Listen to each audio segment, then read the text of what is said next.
Assalamualaikum warahmatullahi wabarakatuh.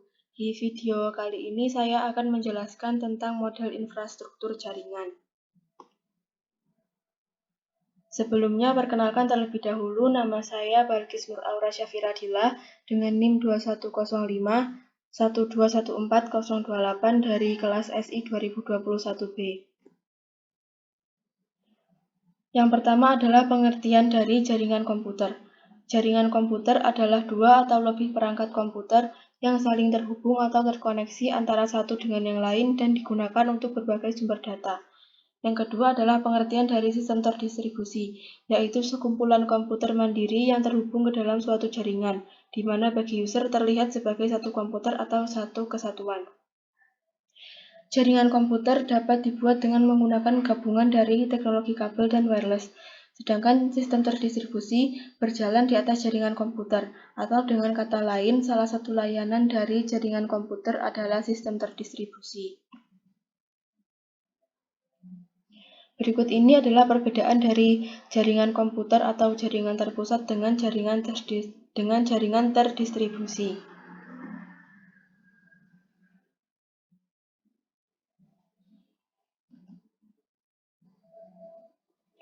Selanjutnya adalah pembagian jaringan berdasarkan cakupannya. Pembagian jaringannya berdasarkan cakupannya ada 7. Yang pertama adalah PAN atau Personal Area Network. PAN adalah jenis jaringan yang mencakup wilayah yang lebih kecil, misalnya pada kantor dan rumah. Biasanya PAN banyak digunakan untuk keperluan internet serta printer. Yang kedua adalah LAN atau Local Area Network. LAN berfungsi untuk menghubungkan perangkat jaringan dalam kondisi jangkauan yang relatif kecil. Contohnya adalah sistem jaringan pada sekolah, kantor, dan rumah. LAN juga menyediakan teknologi jaringan wireless dengan menggunakan Wi-Fi atau yang dikenal dengan WLAN, Wireless Local Area Network. Yang ketiga adalah CAN atau Campus Area Network. CAN mirip dengan MAN, namun lebih terbatas dalam ruang lingkup kampus atau akademisi. Untuk jaringan ini lebih banyak digunakan untuk keperluan praktek lab, email, pembaruan kelas, dan lain-lain. Yang keempat adalah MAN atau Metropolitan Area Network. MAN adalah jaringan yang menghubungkan antara satu perangkat komputer dengan perangkat yang lain dalam ruang lingkup kota pada jaringan yang sama. Jenis jaringan ini lebih besar daripada jaringan LAN. Yang kelima adalah WAN atau Wide Area Network. WAN merupakan kumpulan dari LAN yang tersebar secara geografis. Jaringan WAN cenderung untuk menggunakan teknologi seperti ATM, X25, serta frame relay untuk konektivitas jarak yang lebih jauh lagi. Yang keenam adalah Internet. Internet adalah jaringan komputer terbesar yang pernah diciptakan oleh manusia. Ruang lingkup Internet mencakup hampir seluruh penjuru dunia. Siapapun dapat mengakses berbagai informasi dalam berbagai perangkat komputer seperti PC, smartphone, laptop, tablet, TV, dan sebagainya. Yang ketujuh adalah VPN atau Virtual Private Network. VPN merupakan salah satu solusi untuk menyediakan koneksi internet yang lebih aman. VPN dapat membuat jalur aman untuk kebutuhan transmisi data. Selanjutnya adalah pembagian jaringan berdasarkan aksesnya. Yang pertama adalah intranet. Intranet adalah sebuah jaringan internal perusahaan yang dibangun menggunakan teknologi internet. Arsitektur dari intranet berupa aplikasi web dan menggunakan protokol TCP/IP. Intranet bersifat private atau hanya bisa diakses kalangan internal saja. Yang kedua adalah internet atau interconnected network. Internet adalah sebuah sistem komunikasi global yang menghubungkan komputer-komputer dan jaringan-jaringan komputer di seluruh dunia. Internet bisa diakses oleh semua orang. Selanjutnya adalah pembagian jaringan berdasarkan cara membangunnya. Yang pertama ada ad hoc. Ad hoc adalah topologi di mana implementasi jaringan wireless terjadi secara langsung antara end user ke end user lainnya tanpa perangkat penghubung lainnya. Interface pada ad hoc adalah wireless card atau USB wireless atau perangkat jaringan untuk end user lainnya. Implementasinya tampak seperti antara satu komputer terhubung langsung ke komputer lain melalui wireless. Yang kedua adalah infrastruktur. Infrastruktur memerlukan perangkat jaringan tambahan sebagai penghubung antara satu end user ke end user lainnya. Perangkat yang menjadi penghubung adalah akses point dan topologi infrastruktur dapat disetting sedemikian rupa dengan berbagai mode wireless dan berbagai jangkauan area tergantung dari kondisi yang diharapkan. Berikut ini adalah ilustrasi jaringan ad hoc dan infrastruktur.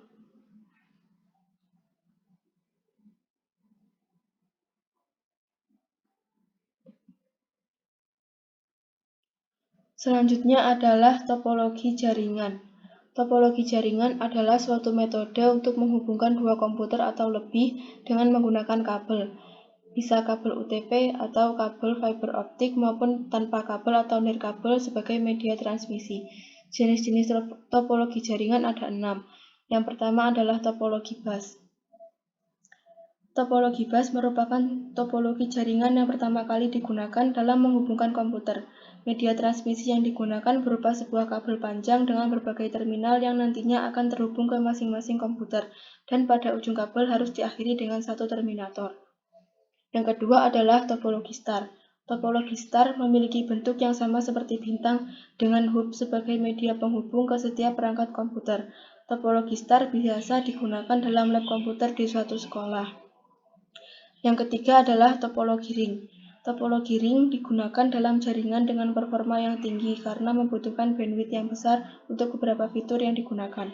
Pada topologi ring, masing-masing titik memiliki fungsi sebagai repeater. Selanjutnya adalah topologi mesh. Topologi mesh adalah gabungan dari topologi ring dan topologi star. Secara pengertian, topologi mesh adalah suatu bentuk hubungan antara perangkat atau PC di mana masing-masing perangkat terhubung secara langsung ke perangkat lainnya dalam jaringan. Yang kelima adalah topologi tree. Topologi tree merupakan gabungan dari beberapa topologi star yang dihubungkan dengan topologi bus.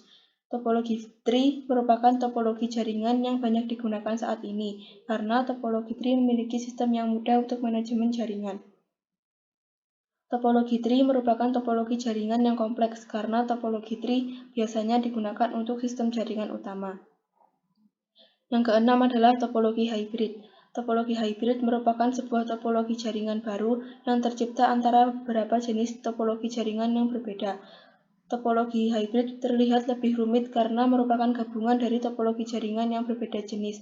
Contohnya adalah gabungan antara topologi tree, star, dan mesh.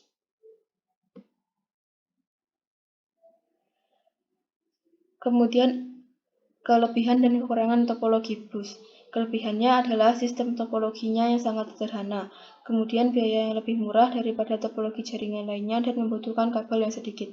Kekurangannya adalah yang pertama tidak cocok untuk penggunaan pada trafik yang padat, yang kedua sulit dalam melakukan maintenance, dan yang ketiga koneksinya lebih lambat daripada topologi yang lain. Selanjutnya adalah topologi star. Kelebihannya yang pertama, topologi star mudah dalam pengembangan suatu jaringan. Yang kedua, topologi star minim trouble. Jika ada perangkat user yang trouble, tidak akan mempengaruhi kinerja jaringan. Kekurangannya adalah yang pertama, hanya memiliki satu tumpuan, yaitu pada perangkat hub. Jika hub mengalami trouble, maka akan berpengaruh ke semua perangkat user yang berada dalam topologi star. Yang kedua, biayanya mahal karena membutuhkan banyak kabel yang dihubungkan dari hub ke perangkat user. Dan yang ketiga, jumlah port yang terbatas pada hub. Selanjutnya, kelebihan dan kekurangan topologi ring. Kelebihannya yang pertama adalah waktu akses data lebih cepat. Yang kedua, data mengalir dalam satu arah sehingga minim terjadi collision. Yang ketiga, kualitas aliran data lebih cepat karena dapat melayani data secara fleksibel. Dan yang keempat, dapat melayani aliran lalu lintas data yang padat karena data dapat bergerak secara fleksibel.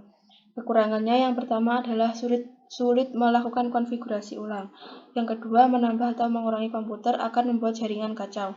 Dan yang ketiga, apabila terdapat salah satu komputer yang tidak berfungsi, maka akan mempengaruhi jaringan secara keseluruhan.